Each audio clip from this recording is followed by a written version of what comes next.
오늘의 주요 뉴스입니다. 문재인 대통령이 일본의 수출 규제 조치와 관련해 사실상 대일 비상체제를 선포했습니다. 일본에도 더 이상 막다른 길로 가지 않기를 바란다고 엄중 경고했습니다. 일본 경제산업성이 이미 3개월 전 첨단 소재 부품을 관리하는 전문 부서를 만들었다고 일본 방송 NHK가 보도했습니다. 한국을 겨냥한 보복 조치를 오랫동안 준비해온 것으로 보입니다. 배우 강지환 씨가 자신의 집에서 여성 스태프 2명에게 성폭력을 저지른 혐의로 입건됐습니다. 강 씨는 술에 취해 당시 상황이 전혀 기억나지 않는다며 혐의를 부인했습니다. 한 가구업체가 계약과 달리 저가의 목재를 섞어 아파트 건설 현장에 납품한 정황이 포착됐습니다. MBN 취재 결과 이런 의심이 드는 아파트는 한두 곳이 아니었습니다. 단독 보도합니다. 수도권에 문을 연 필라테스 업체가 갑자기 문을 닫으면서 수강생들과 강사들이 피해를 입게 됐습니다. 필라테스 업체 관련 소비자 피해는 최근 3년간 신고된 것만 800여 건에 이릅니다. LA 다저스의 유현진이 한국인 최초로 메이저리그 올스타전 선발 마운드에 섰습니다. 특유의 위기관리 능력을 뽐내며 1이닝 무실점으로 한국 야구사에 새로운 이정표를 세웠습니다.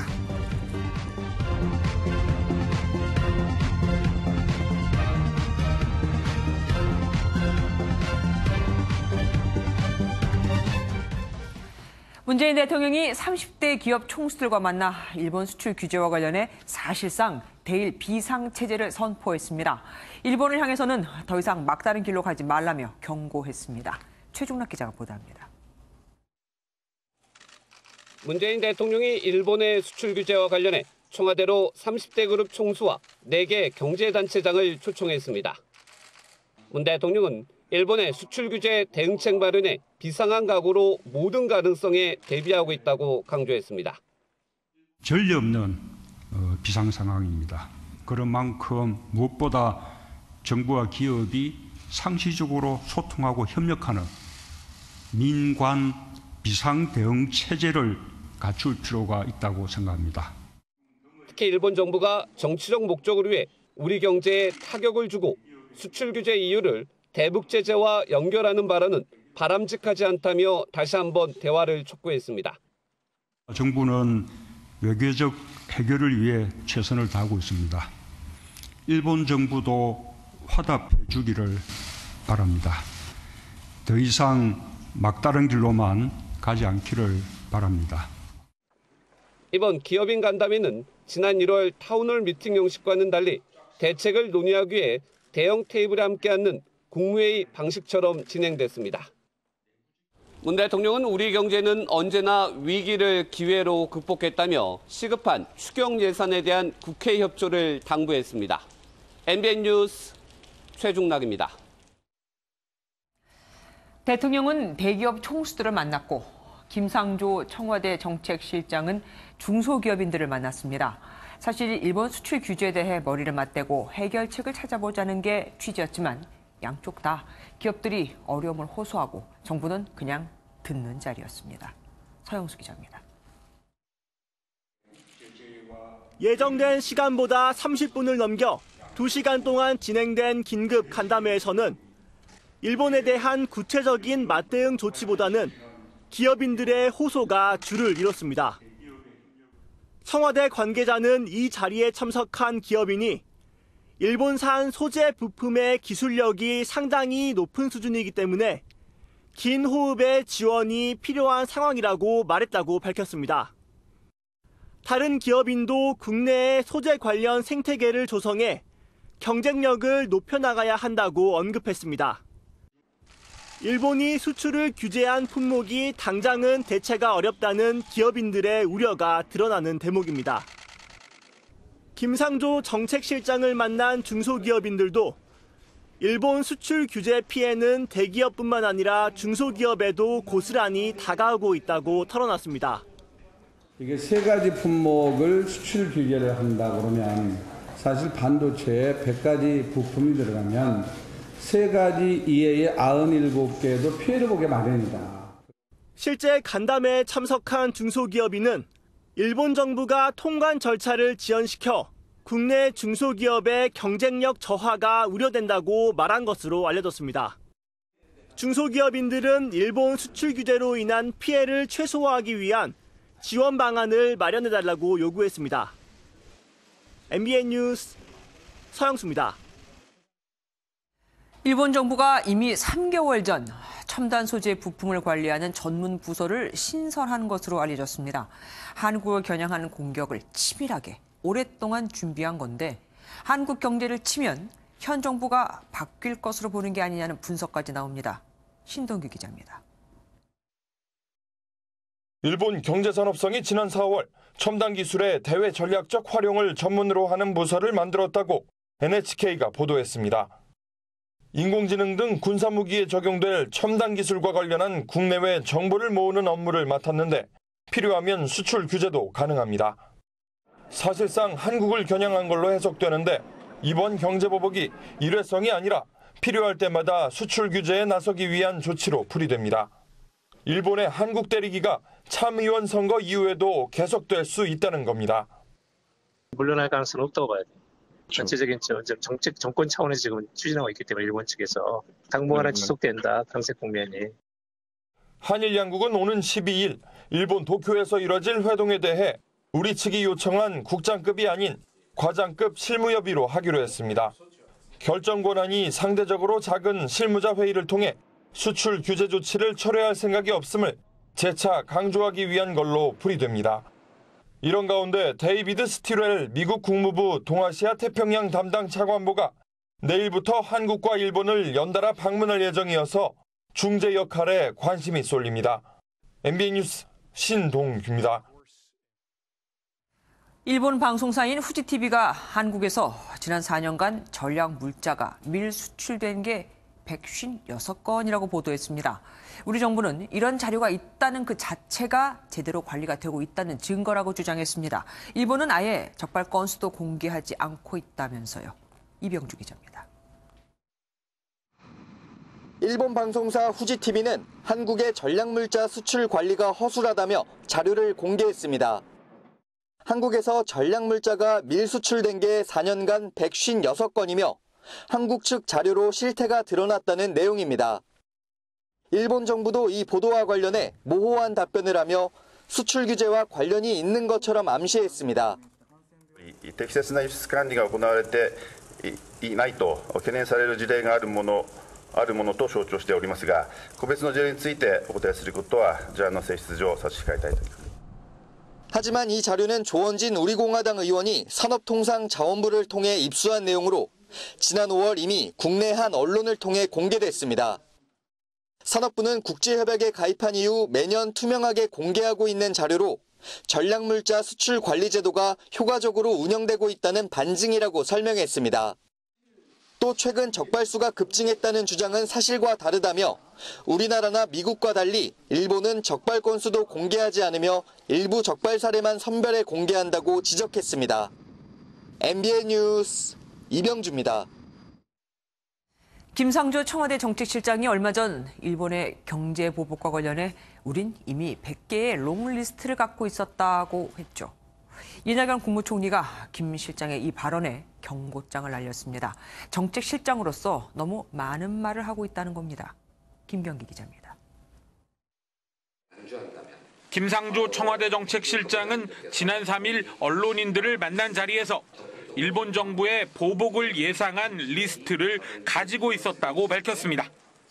일본에서만 수입할 수 있는 소재나 부품을 골라낸 이른바 롱리스트입니다. 그러면서 김 실장은 일본이 규제한 품목이 우리가 가장 아프다고 느낄 1번에서 3번까지를 딱 집은 것이라고 말했습니다.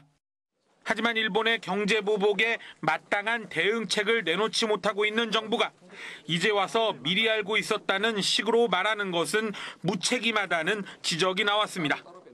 이와 관련해 경제 분야 대정부 질문에 출석한 이낙연 국무총리는 김 실장이 정책실장으로서 너무 많은 말을 하고 있다고 비판했습니다. 대통령 참모로서 불필요한 논란을 만들 수 있다는 겁니다. 어떤 것을 김 실장이 얘기했는지 알고 있습니다만은 정책실장으로서 너무 많은 말을 하고 있구나 이렇게 판단했습니다. 이 총리는 이번 사태로 인한 상처가 꽤 오래 갈 수 있다며 수출 규제 관련 예산으로 최소 1,200억 원을 추가로 요청하겠다고 밝혔습니다. MBN 뉴스 김경입니다. 배우 강지환 씨가 스텝 2명에게 성폭력을 저지른 혐의로 입건됐습니다. 강 씨가 성폭행을 시도하는 모습을 목격했다는 진술도 나왔는데 강 씨는 술에 취해 기억나지 않는다며 혐의를 부인하고 있습니다. 윤기란 기자입니다. 경기도 광주에 있는 강지환 씨의 자택입니다. 어젯밤 10시 50분쯤 강 씨가 경찰에 긴급 체포됐습니다. 스태프 2명과 술을 마신 뒤 이들이 자고 있던 방에 들어가 한 명을 성폭행하고 한 명을 성추행한 혐의입니다. 강 씨는 소속사 직원들과 회식을 하고서 피해 여성들과 이곳 자택으로 들어와 2차 술자리를 가졌던 것으로 알려졌습니다. 여자 2명 빠지고 차에서 각서를 넣고 시끄러운 일은 몇 번 있었어요.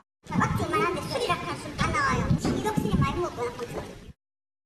피해 여성 중 한 명은 강 씨가 체포되기 1시간 전쯤 친구에게 휴대전화 문자 메시지로 강 씨의 집에 갇혀 있다며 신고를 부탁했습니다. 경찰 조사에서는 함께 자고 있던 다른 피해 여성에게 강 씨가 성폭행을 시도하는 모습을 목격했다고 진술했습니다. 분당 경찰서에서 조사를 받은 강 씨는 술을 마신 이후는 전혀 기억이 나지 않는다고 말했습니다. 경찰은 강 씨에 대해 추가 조사를 진행하고서 구속영장 신청 여부를 결정할 방침입니다.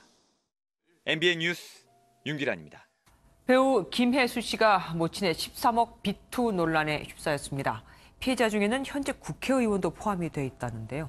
김혜수 씨는 이미 8년 전부터 어머니와 왕래를 끊어 몰랐다는 입장입니다. 조희로 기자입니다. 김혜수 씨의 모친은 지난 2011년 경기도 양평에 타운하우스를 짓기 위해 지인들에게 돈을 빌렸습니다. 하지만 계획이 수포로 돌아가고 뒤이은 사업도 실패하면서 김 씨 모친의 빚은 8년 새 13억에 이르게 됐습니다. 돈을 빌려줬다 받지 못한 피해자 중에는 국회 상임위원장을 지낸 현직 국회의원도 포함해 7에서 8명에 이르는 것으로 전해졌습니다. 피해자들은 김혜수 씨의 어머니이기 때문에 믿고 돈을 빌려줬다고 주장했는데 김 씨의 모친도 한 언론과의 인터뷰에서 이를 인정했습니다. 이분들이 해서 없는 거 빌려줬겠죠, 그죠? 해서 말아갖고 한 거 하나도 없어요. 하지만 해서 말하는 거 보고 빌려줬겠죠. 논란이 일자 김혜수 씨 측은 죄송하다면서 그간 어머니의 금전 문제로 오랜 기간 책임을 떠안아왔다고 밝혔습니다. 또 이 같은 이유로 이미 8년째 어머니와 왕래를 끊어 해당 사실은 몰랐다며 책임은 당사자인 어머니한테 있다고 밝혔습니다. MBN 뉴스 조희로입니다. 가구에 쓰이는 목재를 만들려면 접착제를 쓰는데 이 접착제엔 1군 발암물질로 분류되는 포름알데히드가 들어있습니다. 새집 증후군의 원인으로도 꼽히죠. 그러다 보니 우리나라에서는 이 포름알데히드가 들어있는 양에 따라서 E0, E1, E2 등의 등급으로 구분해 E1까지만 가구나 실내 마감재에 쓰게 하고 있습니다. 하지만 일본은 E1 등급의 실내 사용을 금하고 있어서 흔히들 말하는 친환경은 E0 등급부터라고 할 수 있죠. 그런데 한 가구 업체가 아파트로 들어가는 가구에 친환경 자재인 E0 등급 자재를 쓰기로 계약을 하고는 실제로는 등급이 더 낮은 E1 등급의 자재를 섞어 쓴 정황이 포착됐습니다. 배진우 기자가 단독 취재했습니다. 지난 2017년 입주를 마친 1000세대 규모의 경남의 한 아파트 붙박이 가구 도면입니다. 건강 친화형 주택을 표방한 만큼 친환경 등급인 E0 등급의 목재가 쓰이게 돼 있습니다. 이는 아파트 시공업체와 붙박이 가구를 공급하는 한 중견 가구업체 간 계약으로 명시된 사항입니다. 하지만 해당 가구업체로부터 하청을 받아 직접 붙박이 가구를 제작한 업체는 실제론 E0 등급의 목재를 아주 일부분만 썼다고 주장합니다. 문짝에 대해서만 E0를 쓴 거죠, 걔네들. 80%는 부정을 한 거죠, 말하자면. 잘못된 자재를 쓴 거죠. 실제 MBN이 입수한 아파트 가구업체와 하청업체 간 거래 명세서를 보면 사용된 목재 9만 7천여 장 중 친환경 등급인 E0 목재는 4천여 장에 불과했습니다. 4% 수준에 불과한 겁니다. 취재진이 직접 해당 아파트 목재의 등급을 확인하기 위해 가구 일부를 시료로 채취해 실험을 맡겼습니다. 이 제로 등급이 되려면 포름알데히드 성분이 0.5mg/리터 이하여야 하는데 결과는 E1 등급에 해당하는 최대 1.4mg/리터로 나왔습니다. 이 제로 목재를 쓰겠다고 하면서 낮은 등급인 E1 목재를 쓴 이유에 대해 해당 가구업체에 물었더니 시공 당시엔 전혀 몰랐다고 주장했습니다.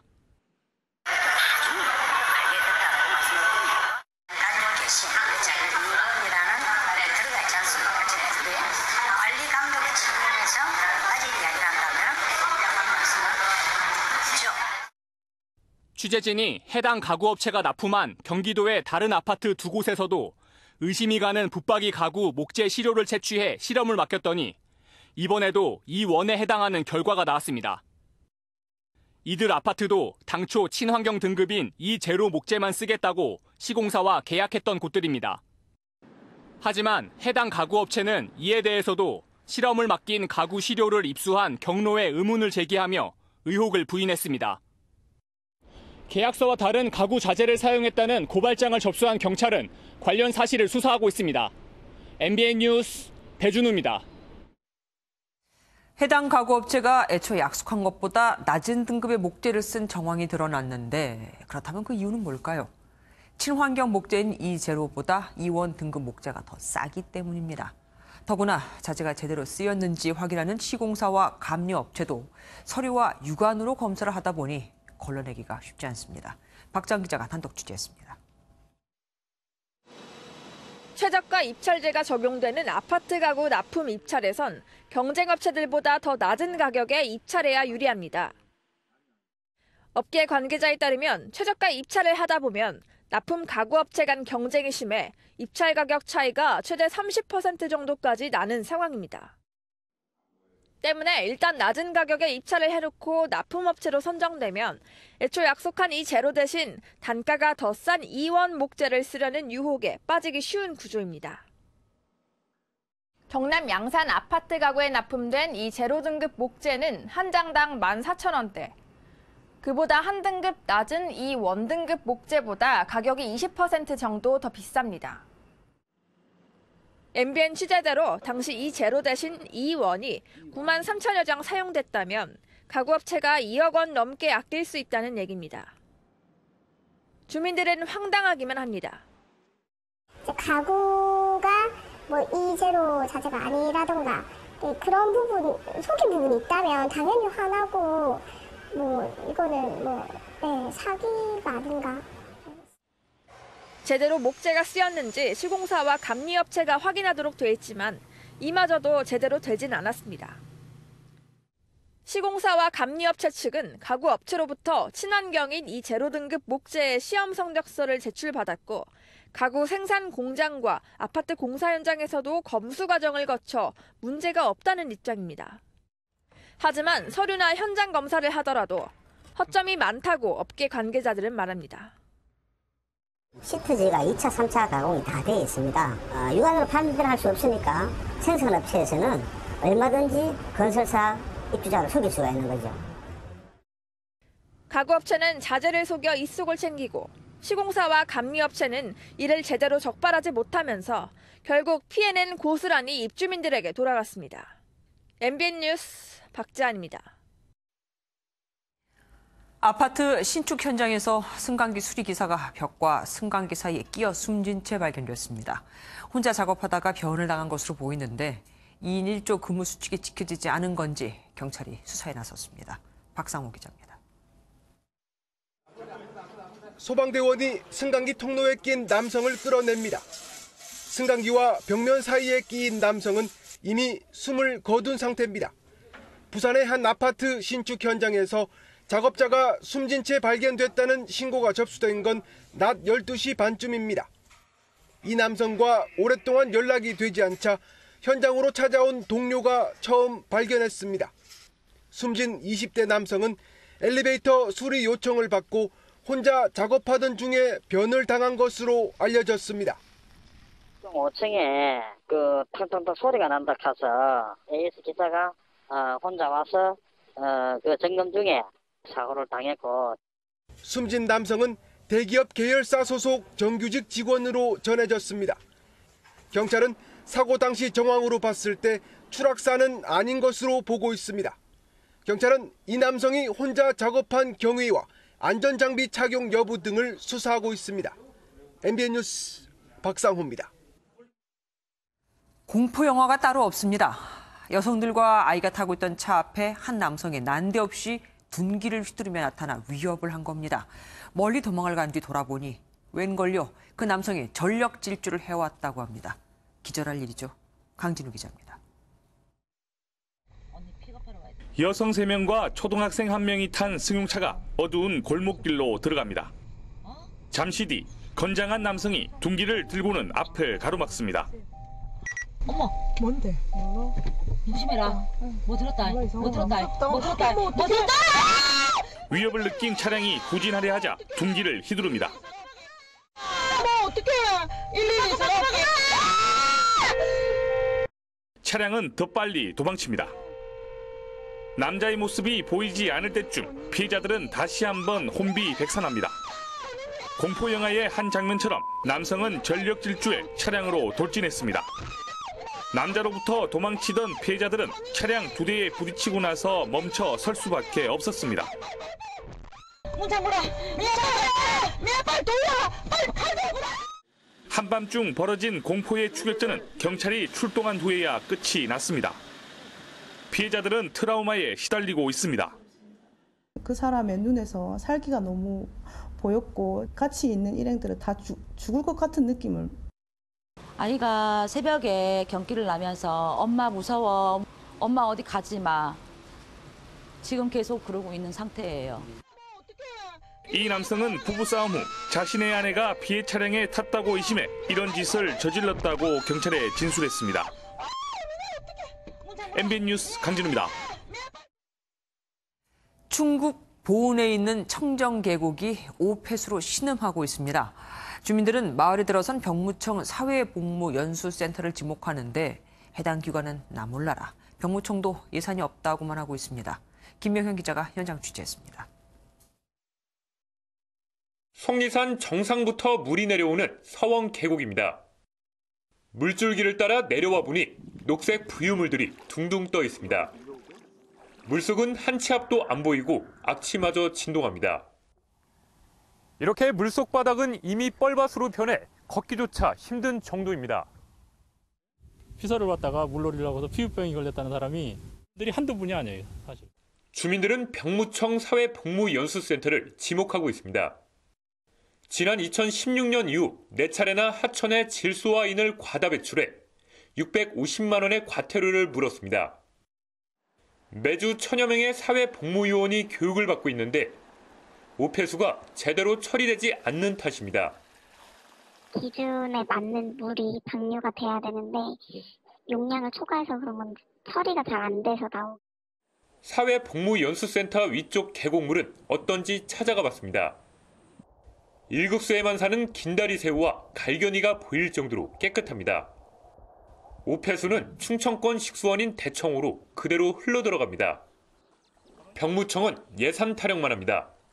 시설을 이제 보강하거나 이제 어떻게 해야 되겠죠. 그래서 아마 예산을 아마 국회에 요구하고 있는데. 청정 1급수를 뽐내던 계곡이 병들어가고 있습니다. MBN 뉴스 김영현입니다.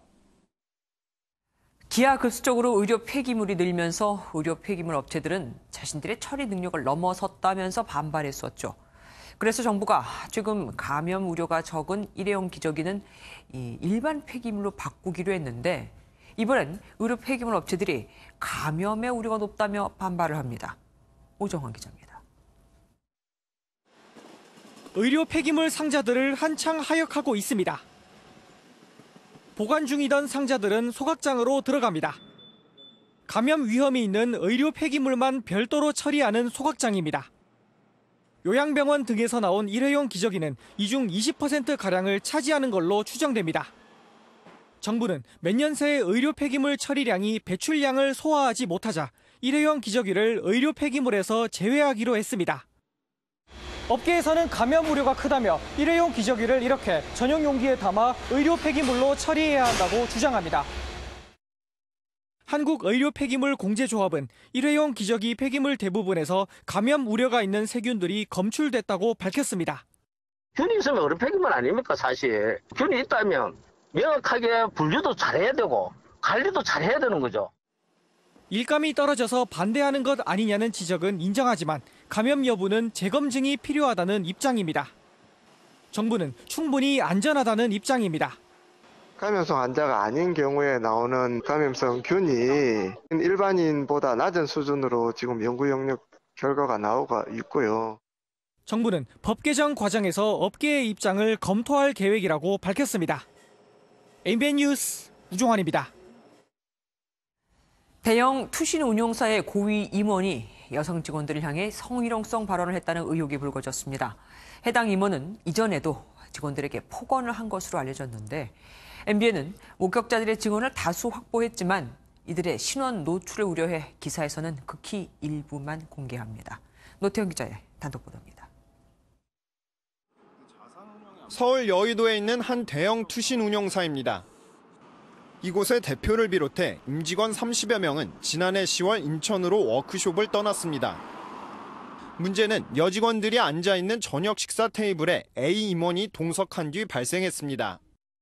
복수의 워크숍 참석자들은 A 임원이 먼저 여직원들의 나이와 외모 등을 언급하며 부적절한 성희롱성 발언을 했다고 주장했습니다. 술을 적극적으로 마시지 않는다며 성희롱성 발언을 하는가 하면 여성을 비하하는 투의 말도 했다고 폭로했습니다.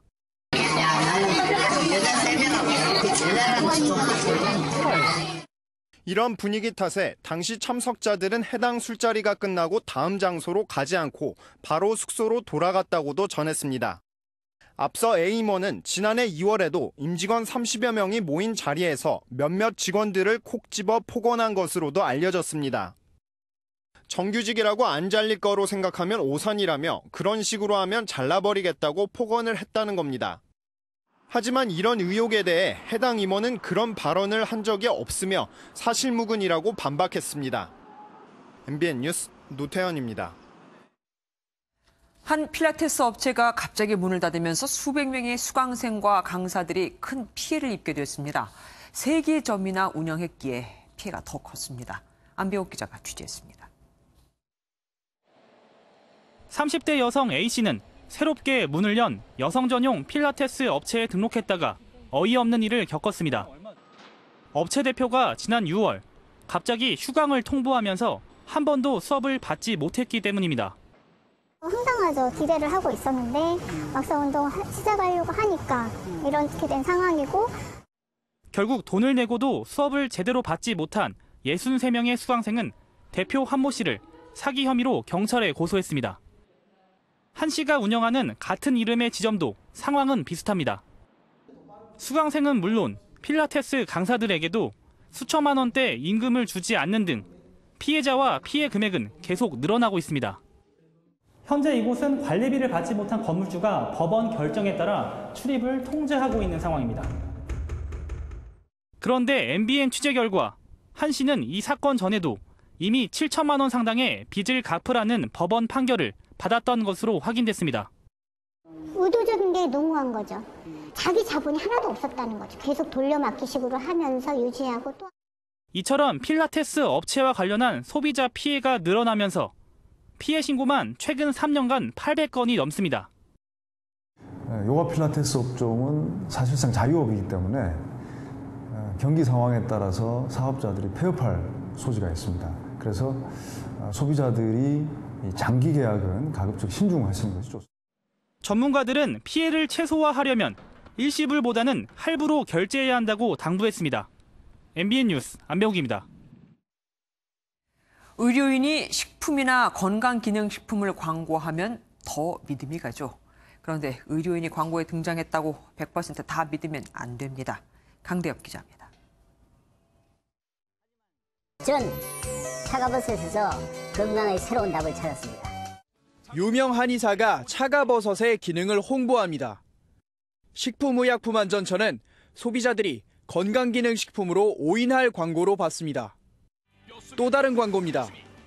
치아 건강 100세까지 건강하게. 여기에 가시로가 피 분말, 홍아씨 추출 분말, 숙주암 추출 분말. 치과 의사가 엄선한 재료라고 선전합니다. 실제 효능을 떠나서 광고 심의조차 받지 않았습니다. 아예 의사의 이름을 내세운 제품도 있습니다. 일부 방송에 출연한 의사, 한의사 등 전문가들의 이름을 함께 사용한 제품도 있었습니다. 식품의약품안전처가 의사나 한의사를 내세운 광고를 모니터링해 허위, 과대 광고를 한 제품 9개, 판매업체 36곳을 적발했습니다. 적발된 제품 광고를 검색해보니 특정 부분만 빈칸으로 바꾼 채 광고를 계속하고 있습니다. 본사에서 주는 그대로 제가 올리다 보니까 제가 그 내용을 제대로 보지는 않고 했나 봅니다. 식약처는 해당 광고를 게재한 온라인 사이트를 모두 차단하고 제조 판매자들은 행정처분할 예정입니다. MBN 뉴스 강대엽입니다. 한국인 남편을 둔 외국인 여성들은 이혼하면 국내 체류 자격을 잃게 될까 봐 이혼도 쉽지 않다고 하죠. 그런데 대법원이 앞으로는 파탄의 주된 책임이 남편에게 있다면 체류 연장을 해줘야 한다고 판단했습니다. 조경진 기자입니다. 최근 2살배기 아들 앞에서 한국인 남편에게 무차별로 폭행을 당한 베트남 여성. 이혼 후에 아이의 양육권을 갖고 국내에 체류하고 싶다는 뜻을 밝히기도 했습니다. 이렇게 한국인 남편과 이혼한 외국인 여성이 국내에 계속 체류하려면 자신에게 책임이 없는 사유로 이혼했을 경우에만 가능합니다. 베트남 여성 A씨는 지난 2017년 한국인 남편과 이혼 후에 국내 체류를 원했지만 출입국 당국은 허가를 해주지 않았습니다. A씨가 겪은 고부 갈등이나 유산 등 이혼 배경을 전적으로 한국인 남편 탓으로 볼 수 없다는 이유였습니다. A씨는 불복해 소송까지 냈지만 1심과 2심도 마찬가지로 봤습니다. 하지만 대법원은 달리 판단했습니다. 순전히 한쪽만의 귀책 사유로 이혼을 한다는 건 사실상 불가능하다며 한국인 남편의 책임이 조금이라도 더 크면 외국인 여성의 국내 체류를 연장해줘야 한다고 A씨의 손을 들어준 겁니다. 이주 여성이 그동안은 불합리한 대우를 받고도 추방당하지 않기 위해 억지로 사는 경우도 많았고 그 상대방의 주된 귀책 사유로 이혼 추방을 당한 경우가 있었습니다. 혼인 파탄의 귀책 사유를 폭넓게 해석한 이번 판결로 사각지대에 놓인 결혼 이주 여성의 인권 보호가 한층 강화될 것이란 전망입니다. MBN 뉴스 조경진입니다. 자유한국당은 요즘 상임위원장 자리를 놓고 집안 싸움 하느라 뒤숭숭합니다. 결국 당 지도부가 국토교통위원장 사임을 거부하는 박순자 의원을 향해 당 윤리비 회부라는 강경 카드를 꺼내들었지만 상임위원장 자리는 스스로가 내려오지 않는 한 끌어내릴 수 있는 자리가 아닙니다. 이동석 기자가 보도합니다. 자유한국당 지도부가 삼선의 박순자 의원을 당 윤리위원회에 회부하기로 결정했습니다. 국회 국토교통위원장 사임 거부 사태가 당의 위신을 훼손하고 당의 기강을 해쳤다고 판단한 겁니다. 명백히 당의 기강에 관한 문제입니다. 실질적으로 당에 매우 유해한 행위이기 때문에 당원 당규에 따라서 윤리 징계 절차가 들어가는 것입니다. 앞서 한국당은 박순자 홍문표 의원에게 2년 임기인 위원장직을 각각 1년씩 맡기기로 정했지만 박 의원의 버티기에 집안 싸움으로 번졌습니다. 당내에선 의견이 엇갈리고 있습니다. 지나친 욕심을 부린 박 의원을 제명, 출당 조치를 해야 한다는 강경론에서부터 당 차원의 징계가 오히려 집안 싸움을 확대시키고 있다는 우려까지 뒤섞여 나오고 있습니다. 윤리위 회부 결정에 박 의원은 말을 아꼈지만 자진 사퇴 가능성에는 여전히 선을 긋고 있습니다. 당 지도부 리더십 부족이라는 비판까지 낳고 있는 상임위원장 갈등이 어떤 결과로 이어질지 관심이 모아지고 있습니다. MBN 뉴스 이동석입니다. 윤석열 검찰총장 후보자의 인사청문회 위증 논란이 불거지면서 야권의 공조도 강화하고 있습니다. 자유한국당과 바른미래당이 청문 보고서를 채택하지 않기로 의견을 모았고 윤 후보자를 고발하는 것까지도 검토하고 있다고 합니다. 권영봉 기자입니다. 윤석열 검찰총장 후보자의 위증 논란에 자유한국당이 결국 윤 후보자를 검찰에 고발하기로 가닥을 정했습니다. 관련법을 꼼꼼히 따지고 있는 가운데 혐의는 변호사법 위반으로 모아졌습니다. 그 자리에서 내려오는 것이 검찰 개혁의 길이고 검찰의 명예를 지키는 길이라는 말씀을 다시 한번 드립니다. 바른미래당도 공세의 고삐를 조이며 한 목소리를 냈습니다. 오신환 바른미래당 원내대표는 고소고발을 신중히 논의 중이라며 검찰총장 자격을 이미 상실했다고 지적했습니다. 청문 보고서에 부적격 의견을 낼 수밖에 없다는 것을 말씀드리면서 정쟁을 유발하지 말고 자진 사퇴할 것을 다시 한번 촉구합니다. 여권에서조차 윤 후보자의 처신이 부적절했다며 총장 임명을 무조건 밀어붙이는 건 부담스럽다는 목소리가 터져나왔습니다. 금태섭 더불어민주당 의원은 거짓말이 드러나면 사과해야 한다며 후배 검사를 감싸주려고 적극적 거짓말을 하는 게 미담이냐고 꼬집었습니다. 하지만 청와대가 현 검찰총장의 임기가 끝나는 오는 25일 후보자 임명을 강행할 것이라는 관측이 나오면서 전국이 또다시 냉각될 가능성이 제기됩니다. MBN 뉴스 권용보입니다. 당초 대통령은 일찌감치 개각을 발표할 계획이었지만 일본발 사태가 터졌죠. 게다가 북한 목선 귀순 사태까지 겹치면서 7월 말로 예정됐던 개각의 시기와 폭은 좀 바뀔 것으로 보입니다. 김도현 기자입니다. 북한 목선 귀순 사건의 경계작전 실패를 두고 정경두 국방부 장관의 책임론이 거세지는 상황. 정 장관은 자리에 연연하지 않는다며 책임을 통감한다고 밝혔고 합동조사 결과나 이런 것들을 소상하게 인사권자이신 대통령께 보고를 드렸고 대통령께서 판단하시고 조치하실 것으로 생각하고 있습니다. 일본의 수출 규제 조치를 두고 외교 라인을 향한 질타까지 이어지는 상황에서 이낙연 국무총리도 교체 가능성을 시사했습니다. 국방 외교장관 무능하고 이대로 둬서는 안 됩니다. 두 사람을 해임 건의할 생각이 없으십니까? 네, 의원님 여러분의 뜻을 깊게 새기고 상의하겠습니다. 이에 따라 7월 말이나 8월 초로 예상된 개각에도 영향을 미칠 가능성이 커졌습니다. 당초 여권에서는 이번 개각의 외교안보 라인은 유지한 채 10개 부처가 포함될 것으로 예상했습니다. 하지만 외교안보 라인 교체설이 힘을 얻는 데다 최근 일본과의 갈등으로 개각 시기가 다소 늦춰질 것이란 관측이 나오고 있습니다. MBN 뉴스 김도형입니다.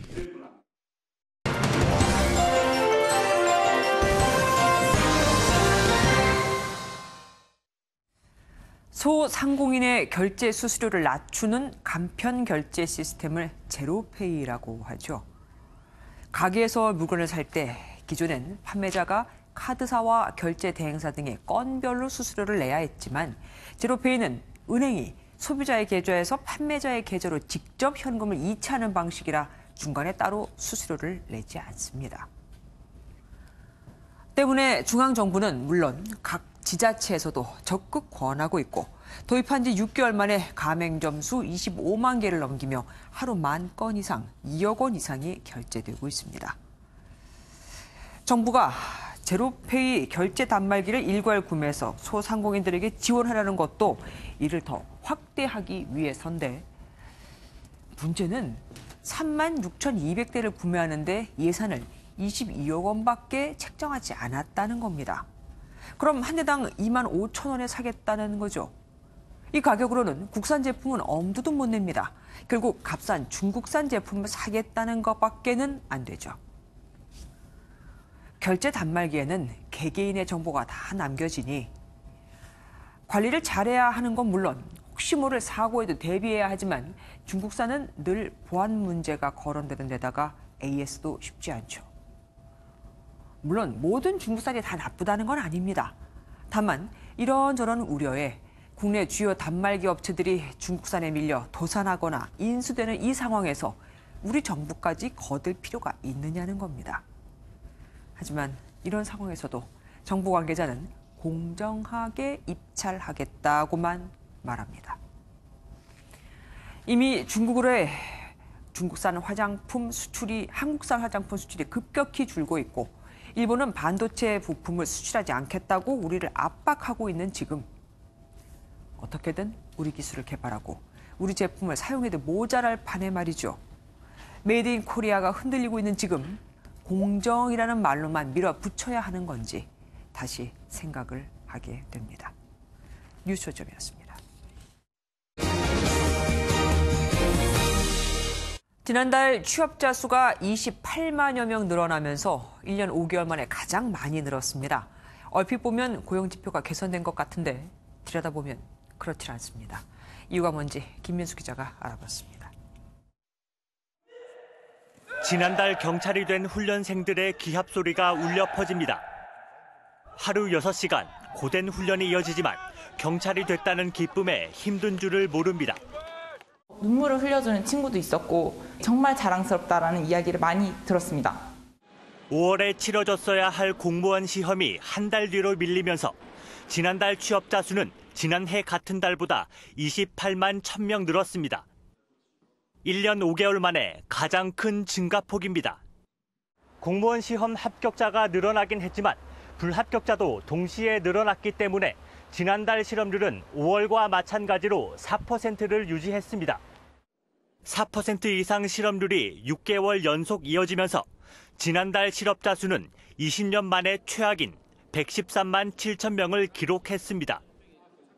특히 경제활동의 중심인 40대 고용률은 전 연령대 가운데 유일하게 하락했고 제조업 취업자 수도 지난해 같은 기간보다 6만 6천 명 줄었습니다. 40대의 경우에는 산업 측면에서 살펴보게 되면 현재 도소매업과 그리고 제조업의 경우에는 감소가 지속이 되고 있습니다. 반면 정부의 일자리 정책 영향 등으로 60대 이상 고령층 취업자는 무려 37만 2천 명 늘어난 것으로 집계됐습니다. MBN 뉴스 김민수입니다. 미국이 북한 핵 동결은 비핵화 과정의 입구라고 밝혔습니다. 북미 판문점 정상회담 이후 협상 목표를 핵 동결로 하향 수정하게 아니하는 논란을 진화하는 한편 입구라는 표현을 썼으니 북한 측에는 단계적 접근도 가능하다는 뜻을 밝힌 겁니다. 구경호 기자입니다. 미 국무부가 앞으로 재개될 대북 협상의 목표를 밝혔습니다. 핵심은 최근 논란이 된 북핵 동결론이 최종 목표가 아닌 시작이라는 겁니다. The freeze, that would never be the resolution of a process. That would never be the end of a process. That was something that we would certainly hope to see at the beginning. But 최근 트럼프 행정부 내에서 핵 동결에 초점을 맞춘 시나리오가 검토되고 있다는 뉴욕타임스의 보도로 논란이 일자 진화에 나선 것으로 보입니다. 하지만 동결을 협상의 입구로 못 박아 북한이 원하는 단계적 접근이 가능하다는 걸 알렸다는 해석도 나옵니다. 오테이거스 대변인은 또 FFVD나 CVID를 미국이 북한에 여전히 원하느냐는 기자 질문에 결론이 핵무기 제거란 점은 변함이 없다고 강조했습니다. twisted when I try to use them, so I'm just going to say complete elimination of WMDs. 한편 내일부터 유럽을 방문하는 비건 대북 특별대표가 방문 기간 북측과 만날 계획이 없는 것으로 알려져 이달 중순 후 예상됐던 북미 실무 협상 재개가 언제쯤 시작될지는 미지수입니다. MBN 뉴스 구경호입니다. 자율주행 시험 도시인 경기 화성에서 대학생 자율주행차 경진대회가 열렸습니다. 무단 횡단을 하는 보행자를 발견했을 때는 차량이 어떻게 반응하는지, 공사 구간에서는 응급 차량이 왔을 때는 어떤지 등등이 심사 항목이었습니다. 윤지원 기자가 다녀왔습니다. 신호등에 따라 횡단보도를 통과하고 코너링도 능숙하게 해냅니다. 갑작스런 보행자 등장에 따른 급정거도 응급차를 위한 차선 변경도 문제없습니다. 사람이 운전하고 있는 것 같지만 운전석은 텅 비었습니다. 모두 대학생들의 손으로 만들어진 자율주행 자동차입니다. 네, 오늘은 충돌 없이 처음부터 끝까지 다 주행할 수 있어가지고 너무 뿌듯하고 저희가 중점적으로 개발했던 부분은 잘 동작을 했던 것 같아서. 차량에 부착된 자율주행 센서를 통해 관제탑과 교신하기 때문에 운전자 없이도 주행할 수 있는 겁니다. 올해로 14회를 맞은 이번 대회에는 전국 11개 대학 12개 팀이 참가했는데 연구실을 벗어나 실제 도로에서 기술을 구현해 볼 수 있다는 점이 눈길을 끕니다. 해가 지나감에 따라서 이제 각 대학들의 연구 수준이 대폭 향상이 되고 있어서 다음에는 어떤 식으로 조금 더 어렵게 만들어야지 이분들이 더 흥미진진하게 연구를 할 수 있을까 고민을 많이 하고 있습니다. 그래서 대학생들의 열정과 함께 한국 자율주행차의 미래도 한 단계 더 나아가고 있습니다. MBN 뉴스 윤지원입니다. 실패는 성공의 어머니라고 하죠. 험난한 과정을 거쳐 성공과 사랑을 성취하는 새 드라마 레벨업이 오늘 첫 방송됩니다. 이동훈 기자입니다. 단정한 정장 차림으로 언제나 무표정인 주인공 안단테는 기업 회생 전문가입니다. 안단테의 손을 거치면 망해가는 회사도 살아나는 기적이 일어납니다. 예능 프로그램으로 큰 인기를 누리는 배우 성훈이 얄미울 정도로 실감나는 열연을 펼칩니다. 성격이나 그런 말투 같은 것들을 혼자서 계속 고민하고 만들어 가다 보니까는 이 친구 정말 재수없게 캐릭터를 만들어 볼 수 있겠다. 근데 좀 독특하게 재수없게 만들어 볼 수 있겠다라는. 부도 위기, 폐업 직전의 게임 회사를 배경으로 신작을 출시하기 위한 직원들의 진땀나는 노력이 펼쳐집니다. 마치 게임 스테이지를 통과하듯 속도감 있는 전개가 특징입니다. 게임 캐릭터처럼 정반대 성격으로 부딪히며 사각관계를 형성하는 등장인물들도 색다른 재미를 선사합니다.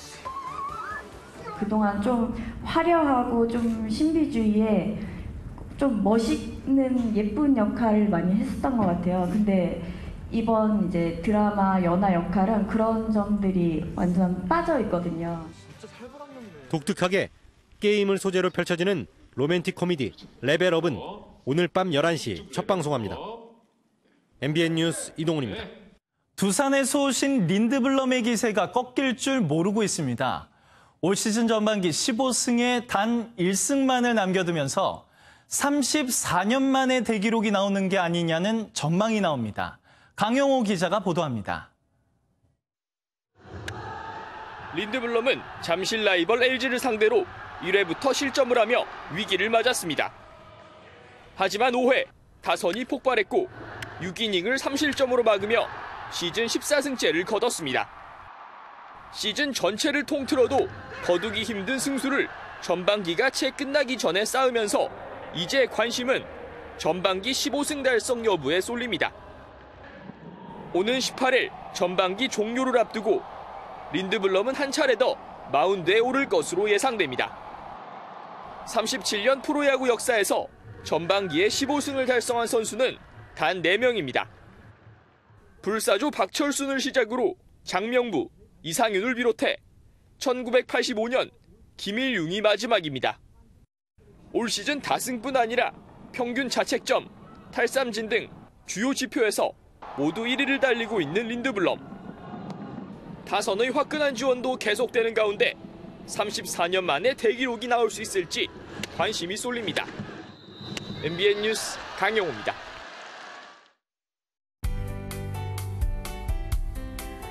전국 곳곳에서 장맛비가 내리고 있습니다. 이 비는 내일까지 이어질 텐데요.